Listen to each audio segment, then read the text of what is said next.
Big boss season 11ರ ಮುಕ್ತಾಯಕ್ಕೆ ಇನ್ನೇನು ಕೇವಲ ಕೆಲವು ದಿನಗಳು ಮಾತ್ರ ಬಾಕಿ ಇದೆ.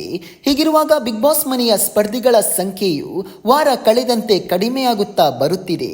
ಈ ವಾರದಲ್ಲಿ ಒಟ್ಟು 8 ಸ್ಪರ್ಧಿಗಳು ನಾಮಿನೇಟ್ ಆಗಿದ್ದಾರೆ. ಈ ವಾರ ರಜತ್ ಅವರನ್ನು ಯಾರು ನಾಮಿನೇಟ್ ಮಾಡಿಲ್ಲ. ಎಲ್ಲರೂ ಸೇರಿ ಈ ವಾರ ಹನುಮಂತು ಅವರನ್ನು ನಾಮಿನೇಟ್ ಮಾಡಿ ಕಳಪೆ ಪಟ್ಟ ನೀಡಿದ್ದಾರೆ. ಹಾಗೂ ಈ ವಾರದ ಉತ್ತಮ ಧನ್ರಾಜ್ ಆಚಾರ್ ಅವರು ಪಡೆದಿದ್ದಾರೆ. ಇನ್ನು ಈ ವಾರದ ಕ್ಯಾಪ್ಟನ್ ಟಾಸ್ಕ್ ನಲ್ಲಿ ಭವ್ಯ ಅವರ ಮೋಸದಾಟಕ್ಕೆ ಕಿಚ್ಚನಿಂದ ಕರ್ಮದ ಮಾತು ಬಂದಿದೆ. ಹೌದು, ಭವ್ಯ ಅವರು ಈ ರೀತಿ ಮೋಸ ಮಾಡಿ ಕ್ಯಾಪ್ಟನ್ ಆಗಿದ್ದಕ್ಕೆ ಕರ್ಮ ಯಾರನ್ನೂ ಬಿಡಲ್ಲ ಎಂದು ಭವ್ಯ ಅವರ ಮೇಲೆ ಕಿಚ್ಚ ಕಿಡಿಕಾರಿದ್ದಾರೆ. ಟಾಸ್ಕ್ ವಿಚಾರದಲ್ಲಿ ತಪ್ಪು ನಡೆಯೋದು ಸಹಜ, ಗೊತ್ತಿದ್ದು ತಿದ್ದಿಕೊಳ್ಳುವುದು ಮನುಜನ ದೊಡ್ಡ ಗುಣ.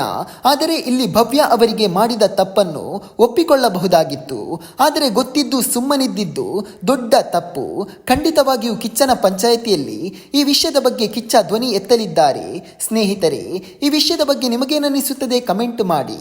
ಹಾಗೂ ಈ ವಾರ ಯಾವ ಸ್ಪರ್ಧಿ ಎಲಿಮಿನೇಟ್ ಆಗಬೇಕು ಅನ್ನೋದನ್ನ ತಪ್ಪದೆ ಕಮೆಂಟ್ ಮಾಡಿ.